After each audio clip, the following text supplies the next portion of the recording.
I have a very important message for NASA.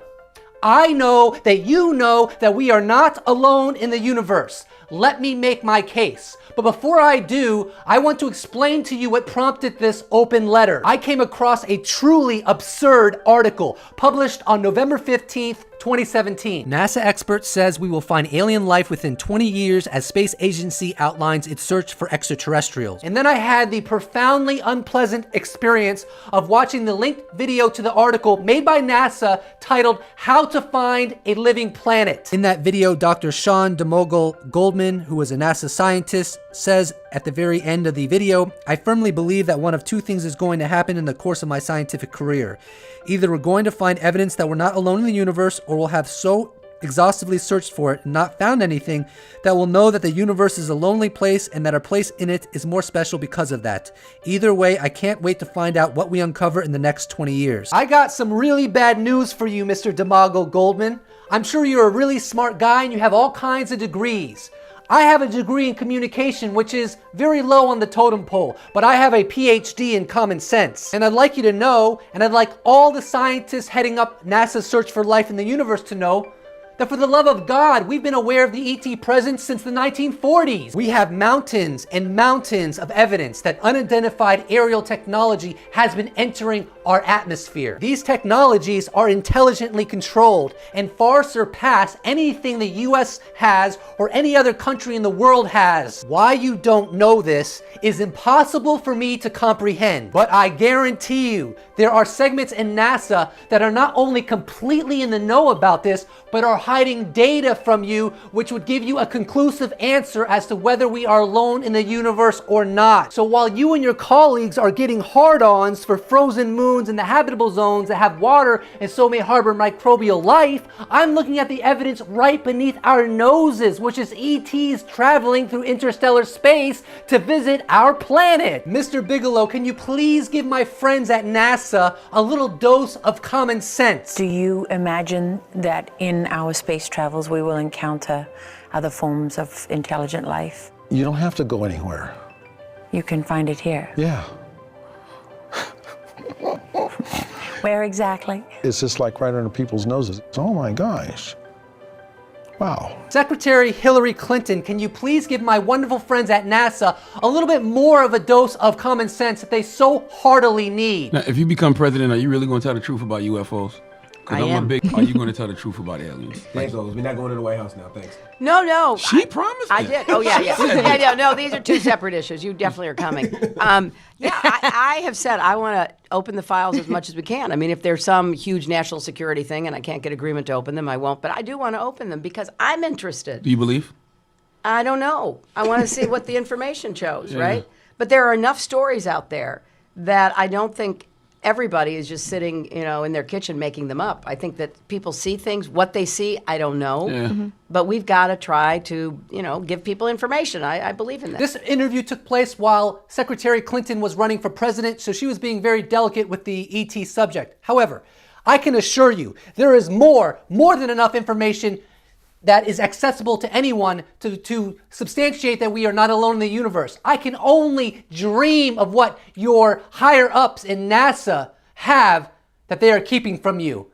It would be glorious to get a glimpse of that data. Let's examine one incident out of innumerable amounts that has left in its wake multifaceted evidence that leads to only one conclusion. I'm going to briefly go over the 2004 USS Nimitz Incident. It's a brilliant sunny day, and the USS Nimitz, with a crew of thousands, is escorted by the USS Princeton, an Aegis-class cruiser that protects carrier battle groups by employing the most sophisticated naval air defense system in the world. Unidentified aircraft with a small radar cross-section appears on the radar heading directly towards the battle group. The Princeton contacts two F-18s already aloft to intercept the target.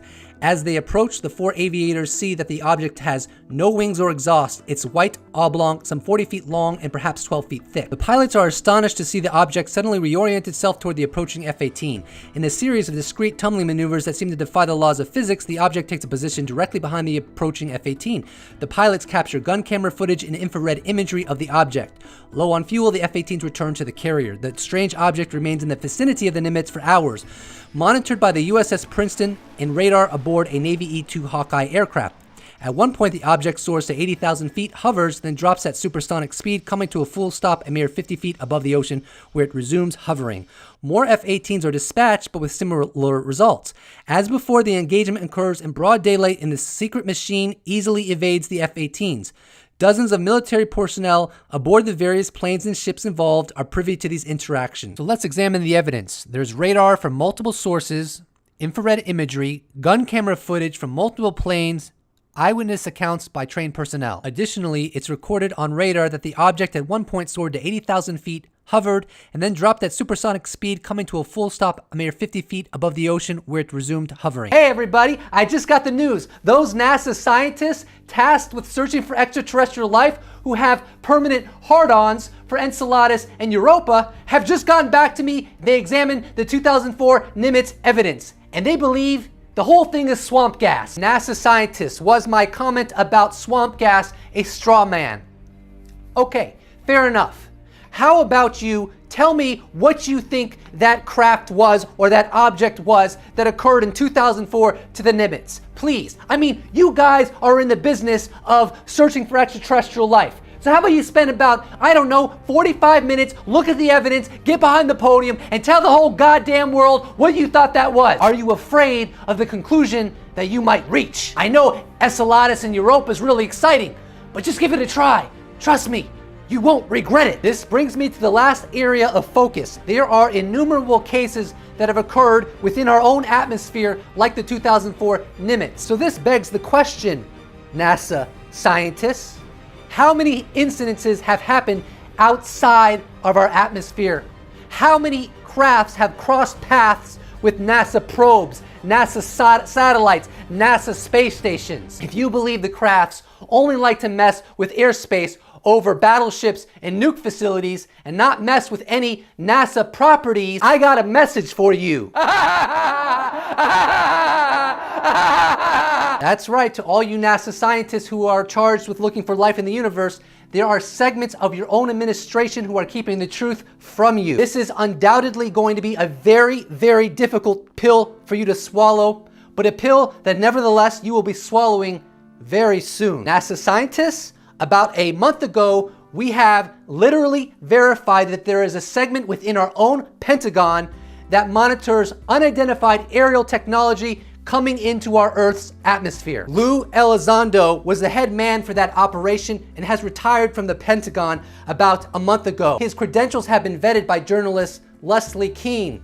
This is not a joke, nor is it a hoax. Let me introduce you to the gentleman. The following is a clip from the To the Stars Academy press conference. Roll it. By far the most interesting effort I was involved with was the topic of advanced aerial threats. For nearly the last decade, I ran a sensitive aerospace threat identification program focusing on unidentified aerial technologies. It was in this position I learned that the phenomena is indeed real. I hope you enjoyed. Please do not forget to subscribe to my channel. I am consistently uploading a couple times a week. I will see you very soon in a post-disclosure world.